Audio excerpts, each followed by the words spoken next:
With the disease of addiction, alcohol, drugs, even gambling, sex addiction, those are all symptoms of the disease. The problem lies within. That is like the insecurity I was talking about, the fears, the anxieties. What's causing them? There's a root cause. And if you don't do that work, you can dry off and not use drugs or alcohol for years. But eventually, I'm telling you right now, if you don't do the work on yourself, one of two things is going to happen. You're going to go back out, or you're going to stay abstinent, but you're going to be miserable.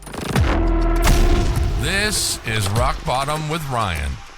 No sugarcoating, no filters. The pain, the chaos, the truth. No bullshit. Just recovery.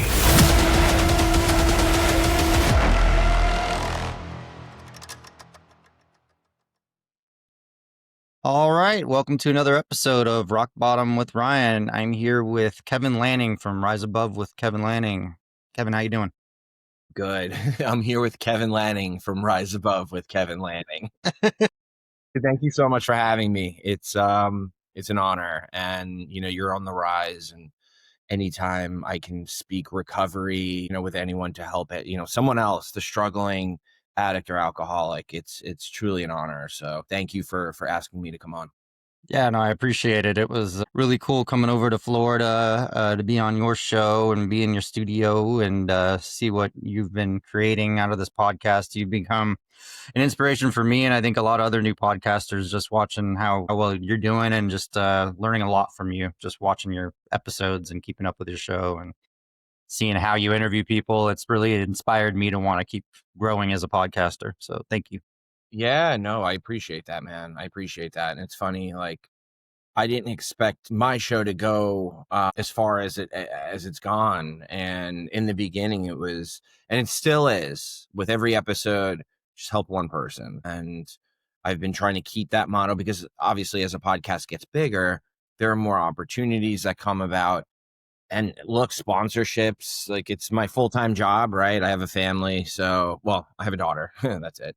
Me and her. And, so there are opportunities that could, push you off the track in that primary purpose. So, in the very beginning, just been trying to be humble, help others. And it's just when you do that, everything seems to kind of just fall in place. So, yeah. Yeah, that's what I'm thinking. I mean, I've been doing this for exactly about 100 days exactly. And Congrats. just been like, put out a lot of episodes and meeting a lot of amazing people in recovery, people with non-alcoholic brands, and, everybody's doing something and contributing something. So I'm loving the kind of people I'm meeting. The community is amazing around here. So, yeah. It is. The sober community, clean and sober community, we all look out for one another, and there's that mutual respect, right? And Yeah. because we know the struggle, and it's first and foremost the odds are in the 90s that you will end up in jail, dead, or just consistently going to institutions and just never really getting clean or Yeah. sober or putting together any kind of time. So I think that Exactly. we all know how hard it is, and the resilience it takes, and dedication, and the willingness to really want to change. And then on top of it, you're helping someone, which is even slimmer in terms of odds and the number of people that make it that far. So it's a tight-knit community, and we all look out for one another no matter what. Yeah, no, it is great. I love the relationships I built with people I've never even met in person. I feel like I've known them forever, and doing interviews with them and keeping in touch and building these like friendships. I'm sure you've noticed that with people you've interviewed. You kind of just keep in touch with a lot of them and kind of see get updates on how their recovery's going, from you see them on their 1 year mark and then you check in with them a couple months later. So it's been cool. Yeah, and when you came, it was the first time we met, right? Yeah. But when did you come? About a month ago to my studio, 3 weeks ago or so? Yeah, I was there. We interviewed the 16th of September. September. Yeah, so about a month and a half ago. Yep. If it was like, we just hit the ground running, it was like we knew one another for a while. Yeah, it was cool. Just like Yeah. sitting down in the chair and BSing with an old buddy. It was cool. Yeah. So that's why I was excited to have you on my show. And so I just wanted to ask you just some questions, because I see how much you get, interviewing other people and like hearing all of their stories. But I'd love to just know a little bit about kind of what Kevin's background was like, growing up, and what kind of household you were in, kind of how you maybe got into drinking and drugs. I mean, I know you eventually were like an athlete and stuff, but how did it kind of get out of hand was my question. Yeah. It's a great question. And, I grew up in Long Island, New York, born and raised Long Island all the way up until I went to college, which college was upstate New York.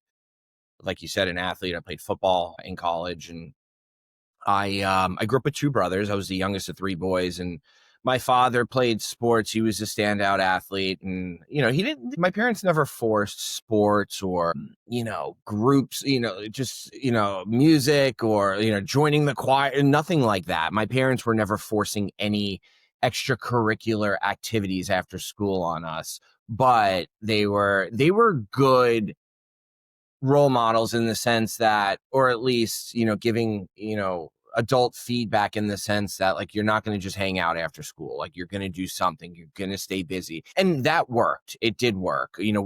I started playing sports at a very young age. And it's funny, my oldest brother, he like just made the team, right? Like, he was not a great athlete. My middle brother was a good athlete, didn't really stand out too much. And then I felt like I had to be that.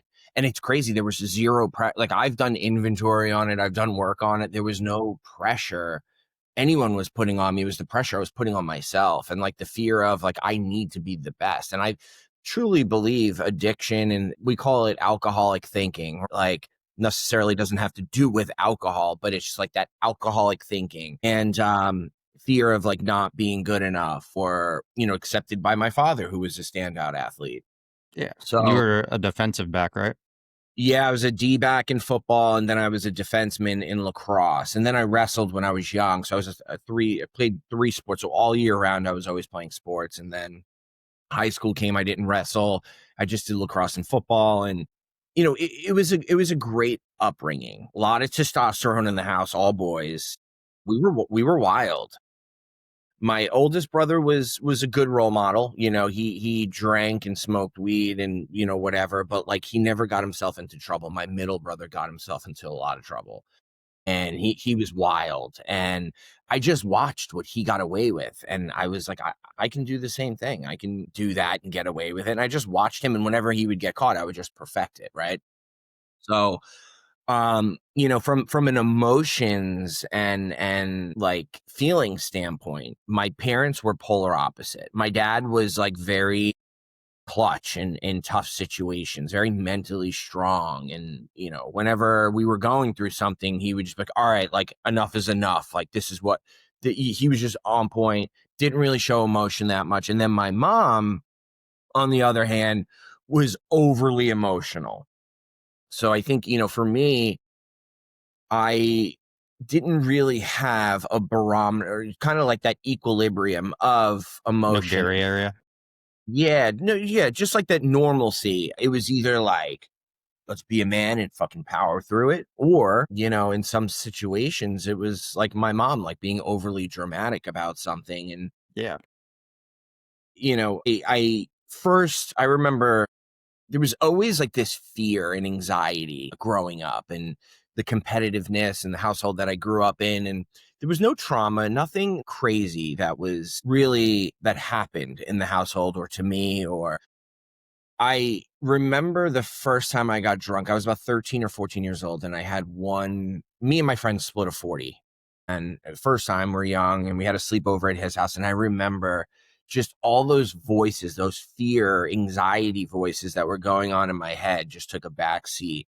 And it was the first time I was ever like, holy shit, this is amazing. I'm not worried about anything. I'm like present in the moment, and no one can stop me. I want to feel like this all the time. That went on. I would drink here and there when I could get it, and shoulder tapping. My brothers would get it for me every once in a while. And then I want to say ninth grade, it turned into, let me take a hit of weed, try that. And I remember getting high for the first time, and I was like, this is absolutely insane. Now I don't smell like alcohol, right? Because my parents did catch me at a very young age. I want to say in eighth grade. And I was grounded for like a month. And then I discovered weed, and I'm like, oh, this is great. Like, I could smoke and I could do everything, and like no one really can detect that I'm high. put Visine Okay. in, all good. And, but, that kind of went on through high school and nothing, it wasn't totally out of hand. It was more of a weekend warrior kind of thing towards senior year of high school. Then I started smoking weed before school, during the day. And, it progressed. Nothing past weed. And, you know, in high school, I was doing really well. I was excelling in sports and How I about was your getting grades? what's that? How about your grades, like, as far as taking school seriously itself? It's a great question. So, you know, when I put the effort in, I would get A's. Whenever I put the effort in, whenever I tried, whenever I really applied myself, I got A's. And then I started to get a little taste of fun and like hanging out with friends and socializing, smoking weed, drinking. And I did enough to get by. I would get like anywhere from 75 to like 85%. Like that's kind of the rate. Yeah. That's like where I kind of just skated by. That was enough where I was good to play sports. And, I went and played and I'd get recognition for it. And that was a high for me. That took me out of myself. And doing the work now, I had some severe insecurities from when I was a kid. Why do I you think that was? Like, from your I think it was so competitive in my household that I felt like I constantly had to prove myself over and over and over again for acceptance. competing with your brothers, for instance? Yeah, from my parents, from other families, from friends, and I had this sense of insecurity deep down. There was also a girl I dated who broke up with me twice. I went back and then she broke up with me a second time in high school and it like devastated me. Like that fucked up my relationship department for like another 10 years after that. Just the And like rejection feeling? rejection, yeah, 16, 17 years old, you're fairly young. And to Yeah. experience that, it's tough. And like trust goes out the window with partners or whatever. So I was getting recognition and it was a high. It was like, oh, Kevin's great, and then I got a scholarship. And it's like, oh, great, Kevin's going to play Division I football. You got a scholarship. Like, he's the man. He's doing great. And everyone around me thought I was doing great. But like, and I thought I was doing great too. But I was kind of in this car going 80 miles an hour with no brakes. And I didn't even know it. Right. So then I go away to school and I'll never forget this feeling. And this was like my first, like, king of half measures moment. And like, almost, how us addicts and alcoholics are, like, we'll do it, we'll do it, we'll do it. But then when it comes time to do it, like, we'll get qualified to do it, we'll get the certification, whatever we need, right? But then when it's time to actually do it, it's like, whoa, Freeze up, kind of. Yeah. got to do this now? Like, I really have to put in the work. So I remember walking out onto that field, college. It was summer camp. And freshman year, walk out. Everyone is 2-3 times the size of me. Everyone's like 10 times faster than I am. And I look around and the speed of the game is so much faster. Remember the fear just setting in. Just like, I don't want to fucking do this. I don't want to do this. I don't want to play. I don't want to do this. Whatever. I went through the motions. I ended up tearing my rotator cuff playing football and went in for surgery. And it was the first time that I was introduced to Percocet. And I was put on Percocet, I think like 5 milligrams. And that was the moment. I'll never forget that moment ever, as long as I live. The alcohol feeling that I had when I first drank, then when I first smoked weed. I remember taking the Percocet and getting that opiate high and saying to myself, this is what I've been missing. Yeah. I thought it was the alcohol. I thought it was the weed. Like, this is what I need. And this is all I need. I don't All need the worries went out the window. anything else in life, just this. And I can do anything. And so, I'd start taking the Percocets. And I probably a couple months after my surgery, I hit a crossroads where I could have fully rehabilitated and went back and played football. And I lied. And I said, no, like, I'm not feeling great. And I think I'm just gonna, I'm done. I'm compromised moving forward playing football. So I'm not going to play. I remember going to the coach and also too, I got a taste then now of what it was like to not be committed in playing football and just going there as a student and not having to go to 2-a-day practices, not having to go to morning runs, not having to do this, do that. And for once in my life, I felt that pressure lift off from like, I had to play these sports. I had to do this. And I'm going to say this, I didn't love playing football. I did not love it. I Your loved, just natural ability, and you just felt like pressure to do it because you were good at it, and so you just kept continuing to do it. yeah, I didn't love it. And in some cases, I regret it. I mean, of course, I loved winning. I loved scoring, a touchdown, in a game, or that was a great feeling, but I didn't love it. And now I've taken that out of my life. And so now my prescriptions run out from the doctor. And I start then talking to other people on the team, other students, other teams like lacrosse, hockey, whatever.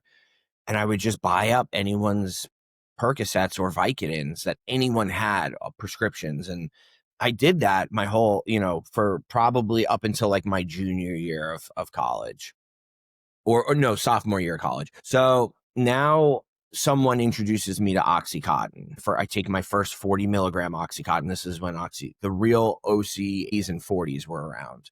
Okay. And I took my first 40 milligram Oxycontin, and it's heroin in a pill, pure heroin in a pill. Mm-hmm.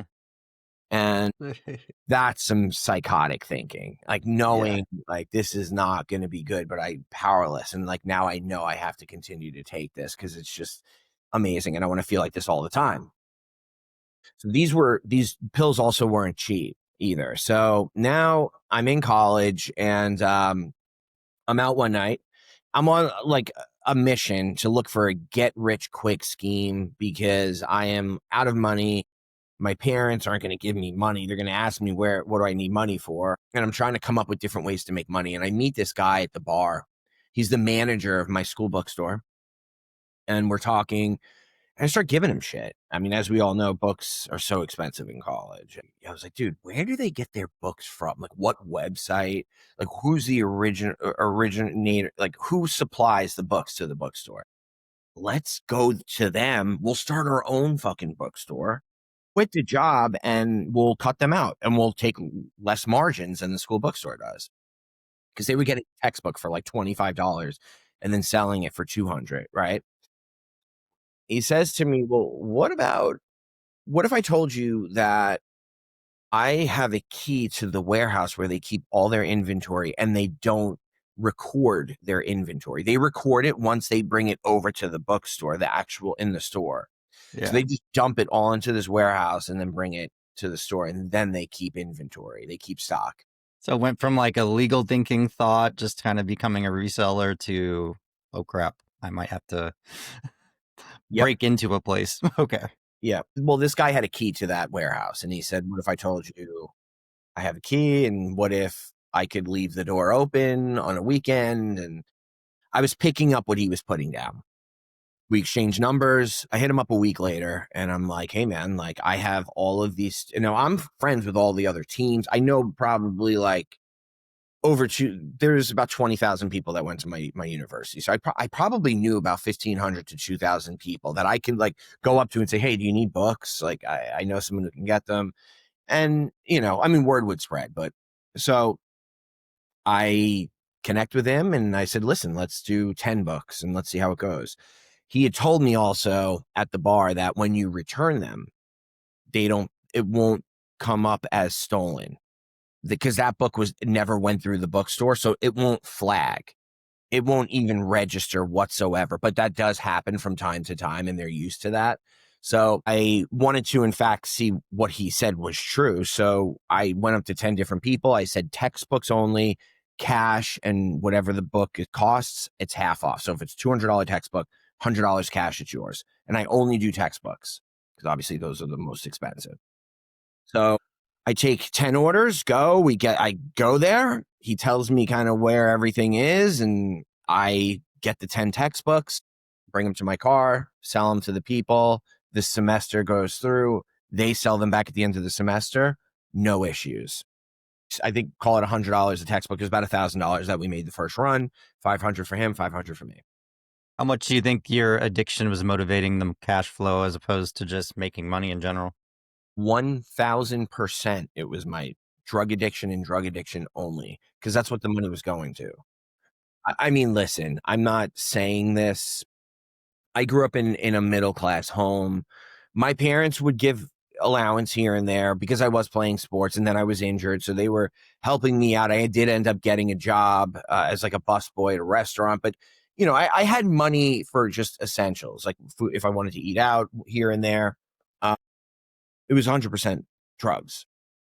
So I then say, oh, next semester, let's do 50 bucks. Do it. It's 5,000, 2,500 to him, 2,500 to me. The next year, I now do 100 textbooks. So what they do is you have the fall semester, spring semester, in between you have winter classes, and you have summer classes after spring semester. And then in fall and spring semester, you have something called quarter classes. So they break it up into 2 sections. So we would get people books. I did 100 books for fall semester. Then I would do 100 books for the quarter class, first half of the fall semester, 100 books for the second half quarter class of the fall semester, do that for spring. And then, of course, winter classes. I wouldn't go home for break. And then summer. We made that year, I want to say we made about $200,000 cash. Crap. And I also then started skimming. I want to say I gave him about 70,000 and then I kept 130,000. The deal was 50-50 split. Do you think you were putting in more of the hard, busy work and stuff, so you kind of felt validated there? But yeah, that's how I was justifying it in my head. Yeah. So, I mean, I had $125,000 cash that came in I think it was probably my junior year of college as a college student. I mean, after taxes, that's like a $200,000 salary. Yeah. So senior year comes around, I do it for the fall semester, get away with it, make pretty much just probably like 100K the first half of the year, my senior year. And then it was spring semester of my senior year. I go to the bookstore, the warehouse, and I'm going to get 100 books. I go get the first 10 books. I bring them into the car. I go get the second 10 books. And as I'm turning around, the GM of the bookstore, this lady, and 2 police officers are standing there. And the lady looks at me and goes, so this is where our books have been going for the past few years. She goes, you know that we're about to file for bankruptcy? You know how many people lost their jobs because of what you've been doing? We're struggling really bad. And of course, I'm in denial. I'm like, no, like I've never done this before, blah, blah, blah. And then I realized the police had body cams on.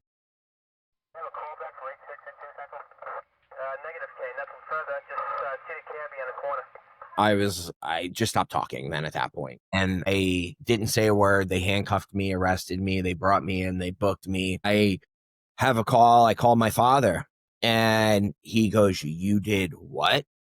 And I told him and he starts flipping out on me. And then he just hangs up the phone on me. So now I'm like, fuck, I'm just sitting in there. I got to get bailed out. Now it's downtown Albany. I don't know if you know anything about downtown Albany. It's not good. I do not.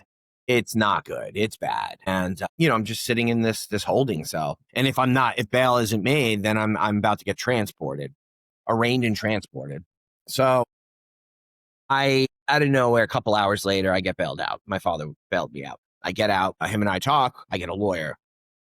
I go to the lawyer about a week later. Now, in between when I was arrested until I went to go see the lawyer, I got a letter from the university and they said, you're kicked out. You have, 30 days to leave premises, et cetera, and your scholarships have been taken away. So like, okay. So then I go to the attorney. I show him everything and he goes, wait a minute, have you ever heard innocent until proven guilty? I said, yeah. He's like, you haven't been to court yet. I said, no. He goes, so technically you are innocent. Like you haven't been found guilty in the court of law. Therefore, they acted and kicked you out of school on allegations.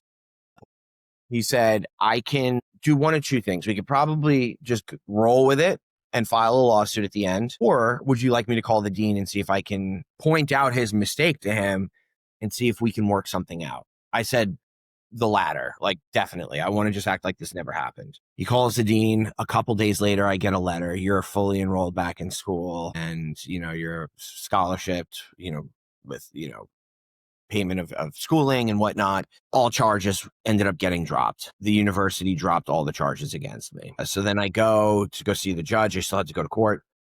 And the judge looks over everything and he was like, criminally, he had power there. Although charges were dropped, he was still able. He looked at it and he was like, you got extremely lucky. He's like, but you're not leaving my court without any kind of repercussion. So he put me on an ACOD, which was like stay out of trouble for 6 months and then do, I think, about 100 hours of community service. So you didn't have to pay back anything? No.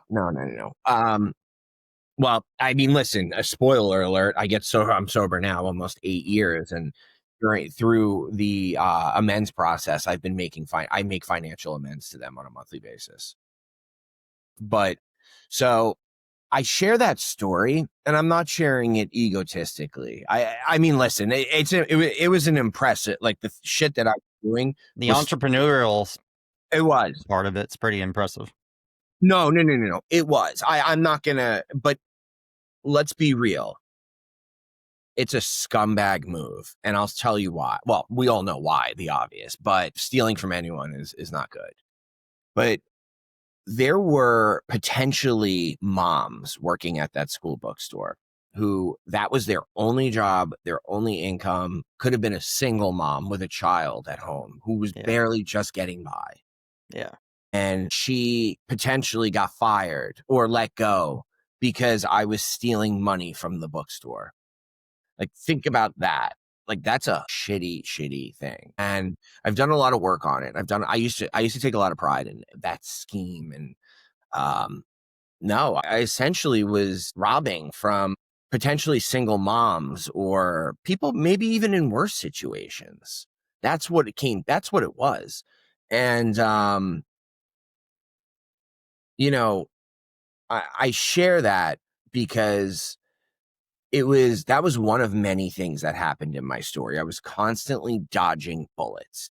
Yeah. Constantly dodging bullets. And I would always get myself out of trouble.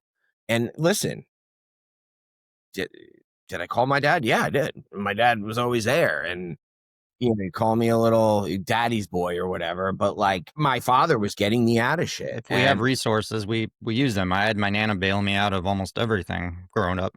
I was using it. And like, but then you grow up eventually. And I ended up graduating college on time. And it's wild because I had this raging Oxycontin addiction, opioid addiction. And I was still doing internships. You still finished school and got shit done. And it was weird. And that's how I would justify my use. I'm like, dude, well, and then I get a job at Discovery Channel right when I graduate college. And it was a sales job in advertising sales. And anytime someone said something to me, I looked like shit. I was probably 40 pounds underweight. That was my question. Like, you're functioning and you're making all this progress in life. So nobody's really going to question your behavior because you're still functional. Exactly. Yeah. And anytime anyone said anything to me, I would just say, hey, listen, look what I'm doing. Look at my job. Look at, I'm killing it. I graduated college. And, but I was suffering. And after I graduated, then I started doing doctor shopping because I had health insurance. And then I ended up getting caught up with that, with the government. I got caught by the FDA and I got a stern warning. They did not press charges against me or arrest me initially. And they said, if it continues, then we're going to be pressing charges against you or criminal charges against you. So I go on and I have now, at this point, I'm probably 2 or 3 years out of college and people start noticing around me. How much do you think you're using per day at this point? At this point, I'm probably doing, at this point, Oxys had come off the market. They took them off. And then Roxy's came around, 30 milligram blues. And I was probably doing about 25 of them a day. I would do 10 in the morning. I would do 5 at lunch at work. And then I would do 10 at night.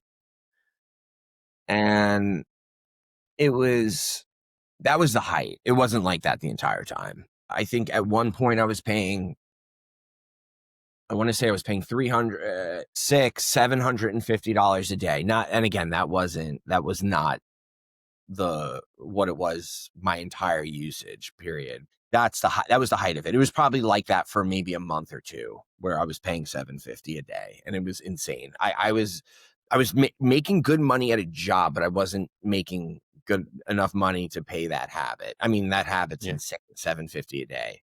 Yeah. What is that? 22,000 a month or something like that? Yeah. Yeah. Insane. So I was doing cash advances on credit cards. Then I was borrowing money from people. Then I was meeting up with people.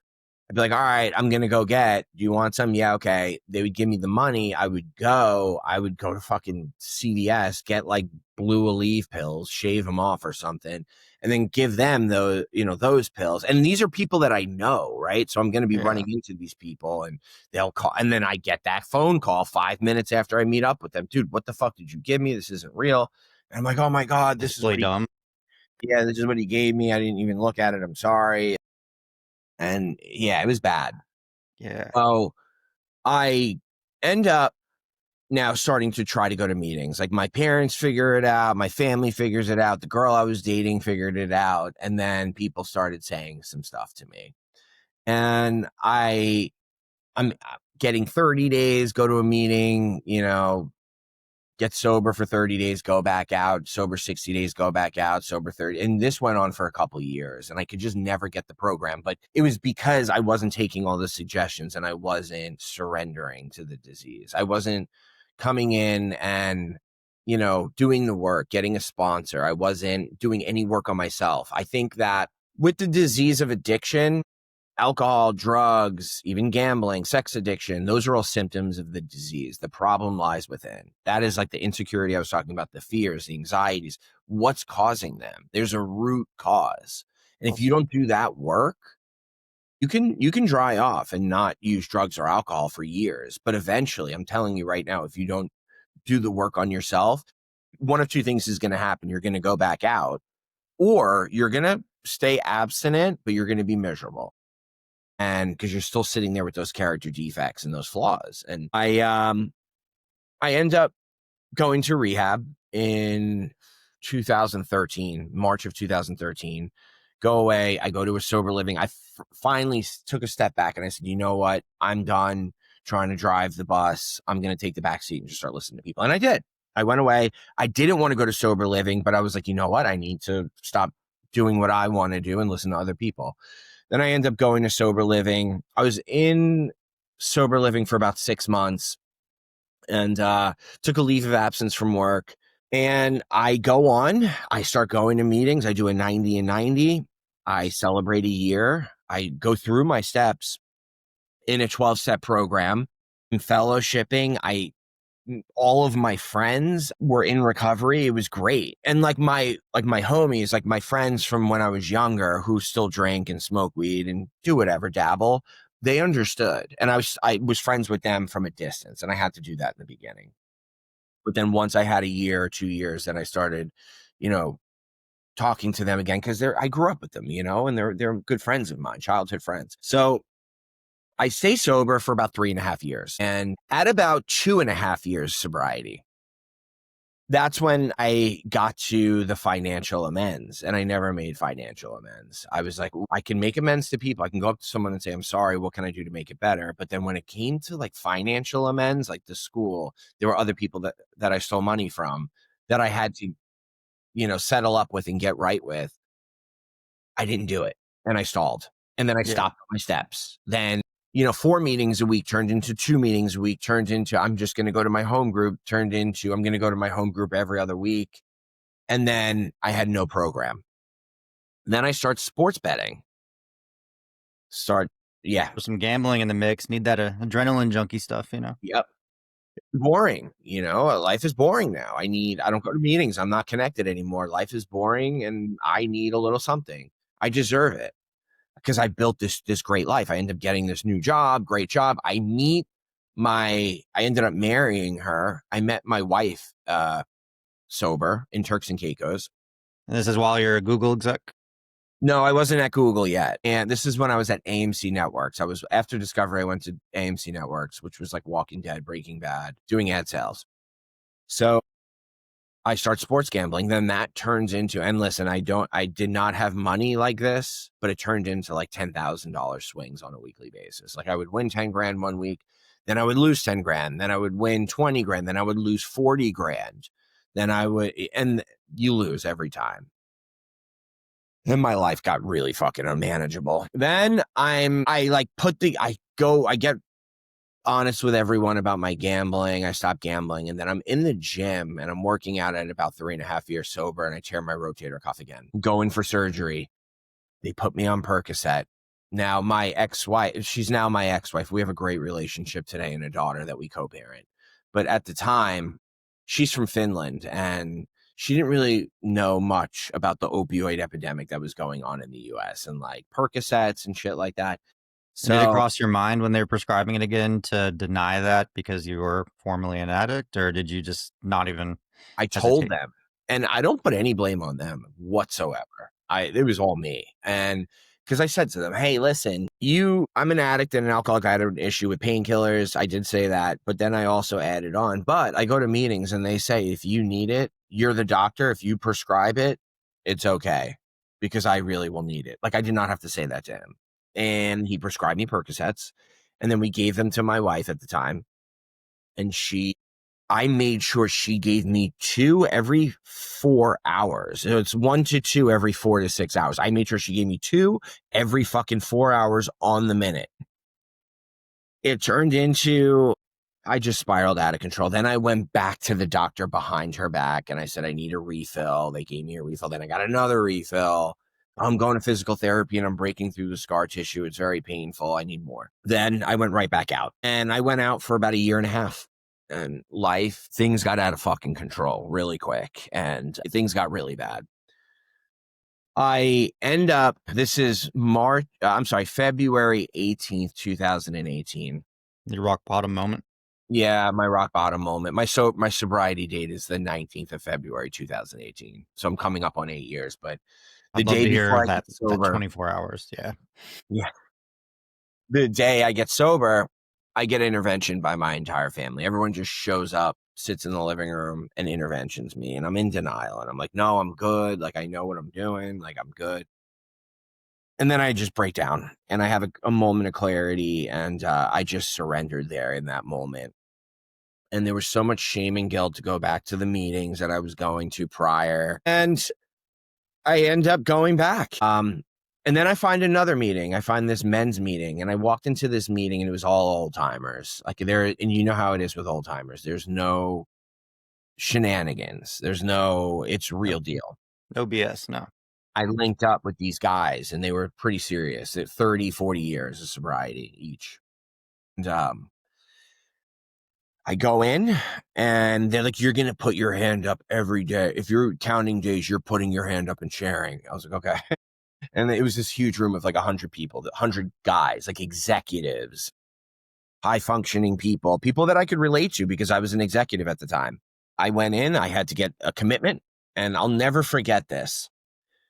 They're like, the commitment that you have is greeting. And of course my ego is like, what? I'm better than greeting, dude. I had 3.5 years once. Like I'm better than that. And I have like 3 days sober. No, you're going to greet. So I go and I greet. Week 1, I shake everyone's hand. Welcome to the meeting. Welcome to the meeting. Next week, I'm greeting and this guy comes up to me, well-respected guy in the rooms, and he's got a lot of time. And he walks up and he goes, Kevin, right? I was like, yeah. He's like, congratulations on X amount of days. It was how many days I had sober at that time. He's like, I'm glad to see that you're back. And then he walked by me and that feeling that I had, I felt a part of. He knew who I was. And that was the feeling I had been chasing for so long with drugs and alcohol. I then just get locked in. I dial in and I do 90 meetings in 90 days. I get a sponsor who's like, let's go. We're going through the steps. You're going to start working on yourself. I get through it, go through my steps after probably about 6 months. Then we set up financial amends plans. That was something that I didn't do. And I got away from the program because I was in fear. I felt like the money was mine, but the money wasn't mine. And then the biggest differentiator was then I started sponsoring once I went through the steps, and I started sponsoring other guys. And now I have guys calling me, asking me how to stay sober. And I'm Makes you spreading. feel even more a part of. Yeah, I'm spreading the message now. I now have a network of guys that are calling me, relying on me to stay sober. And so I go on, I stay sober, and life becomes pretty amazing. I eventually then end up getting a job at Google as an executive and in advertising sales. And I'm married at this point. We have a baby in 2019. I have my 6-year-old daughter, who again we divorced since in 2021, 2022. But because of sobriety, we have such a good relationship. Her mother and I, we're best of friends, and we It's amazing co-parent. what sobriety can do with those relationships that Yeah, could be easily toxic. exactly. We just, I ended up getting, the job at Google. We have my daughter, Lumi. And then COVID hits. And of course, everyone's cooped up. A lot of people relapsed during that time. During that time, I started chairing a meeting, actually, that men's meeting, that home group. They asked me to chair it. I had about 2 years sober at the time, and I chaired it, and it saved my life during COVID, in the beginning of COVID, because New York City was a shit show during COVID. Did you chair it virtually or in the? Shared it virtually. Yeah. Awesome. No, you could not go to any meeting place in New York. Everything was shut down. So, I make it through COVID, and we end up going down to Florida with the thought of just staying in Florida for a little bit until everything opens up from COVID. And then I can go back into the office to Google in New York City. And that never happened. After 6 months of moving down in 2021, me and my ex got a divorce, and we had this co-parenting plan. Google's still allowing me to work remotely, and that goes on all the way up until March of 2024. Now, I live in Jupiter now. My ex lives in West Palm Beach, and I have a great co-parenting schedule. Now, Google came to me and said, Kevin, unfortunately, you have to move back into New York City and come back into the office. COVID's over. Everyone's back in the office, and it's coming from management. Like, you have to, or pretty much give up your job.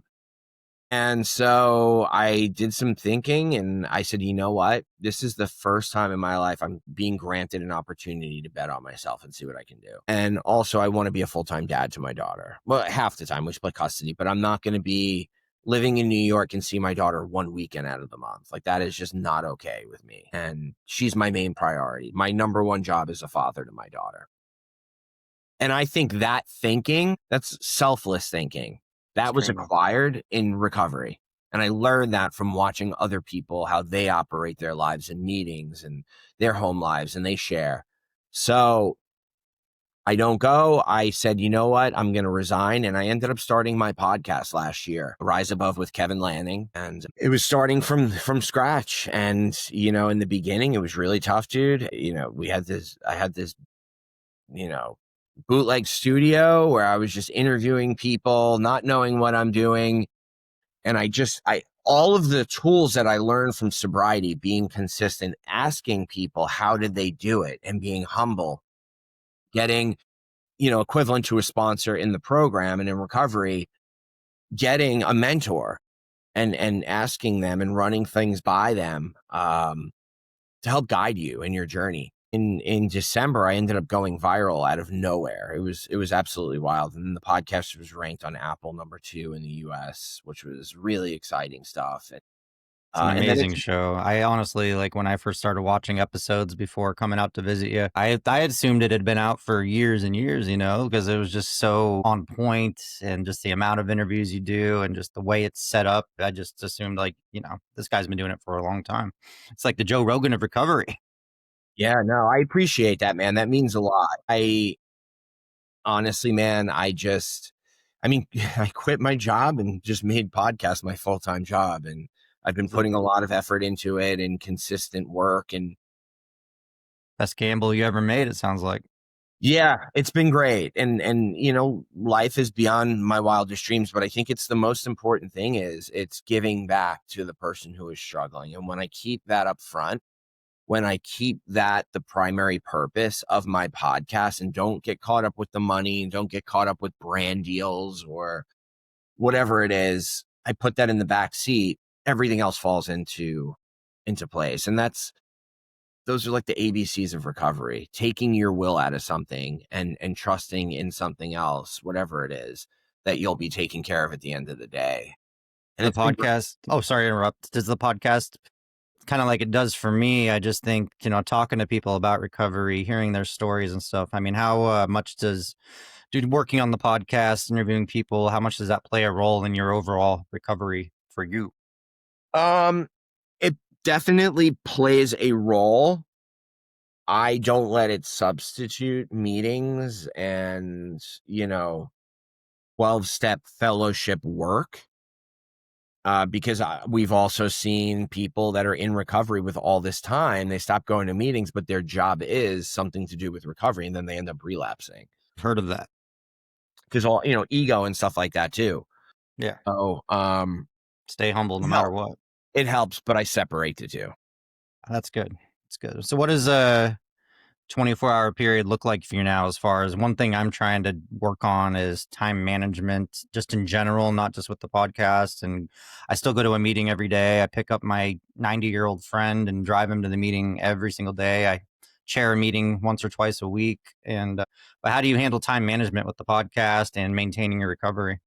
Yeah, well, I think the most important thing is when I wake up in the morning, that's when my thinking is very chaotic. And I think to maximize my day, in the morning, I do 3 things that are small wins, and I can do them in 15 minutes. I wake up, I make my bed, I get on my knees, I pray, meditate, and then I journal a little bit. Just those thoughts that are going on in my head, I just get them out of my head and journal and write them down.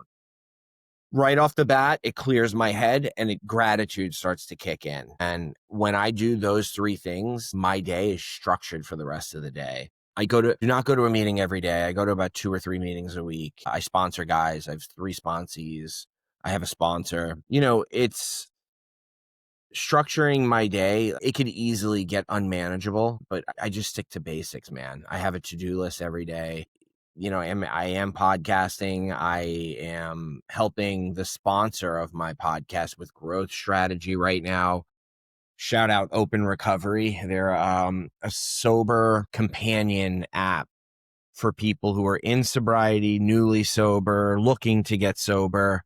And they're rolling out this function called communities. And I'm going to have my own community in there. It's going to be like a Discord meets Reddit type of style community. That would be awesome. Yeah, just to kind of bring everyone together, connect people from all over the world, right? Different countries. And it's a beautiful thing. And primarily recovery related. Yeah, it's all recovery related. Awesome. Yeah. And it's all addictions. And they're also too for like family members who aren't addicts or alcoholics, but have a loved one that is, and they want to just connect with other people that are in the same boat. Because whether you're battling addiction, whether you're battling, a loved one who's battling addiction, we need support, and we can't do this alone. We need a community. It makes it so much easier. And you never know when it's crazy when I go into a meeting and I share something and I think I'm so unique and different and no one can understand where I'm coming from. I'll get like 5 people that come up to me after the meeting and they'll top my story, Yeah, it's wild. So having that community helped me, and I understand how much of an impact and how crucial it was in my sobriety. So that's why I'm so on board with Open Recovery and what they're doing. And yeah. Awesome. And I'm sure your relationship with your daughter is incredible. I've seen some of your videos on social media. It looks like she's part of the project herself, just busting out jokes in the car and stuff. I think that's adorable. Yeah. Yeah. She's a good egg. Me and her have the best relationship. And, I overthink everything. Right. And, I look down at my phone once and she acknowledges it. I'm like, oh my God, she's going to have daddy issues. Like, I'm not giving her attention. Like, just this crazy shit. I just mentioned her and I could see the emotion on your face, how important she is to you. So yeah, she's the best. It's like, I'm there. I show up. that is the most important thing. And I learned how to show up in recovery and be present and be of service. And being present for my daughter and being there is more than enough and more than what she needs, which is a beautiful thing. And yeah, it's the relationship is amazing. Since she's been alive, I have never picked up any mood or mind altering substance. So I'm proud of that. Awesome. Awesome.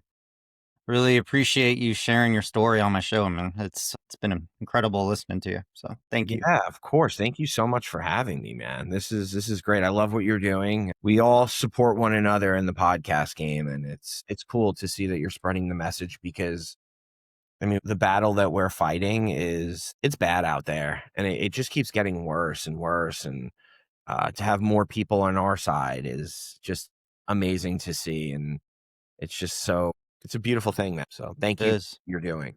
Thank you. I appreciate you being on here. Yeah, man. Rock Bottom with Ryan. No bullshit, just recovery.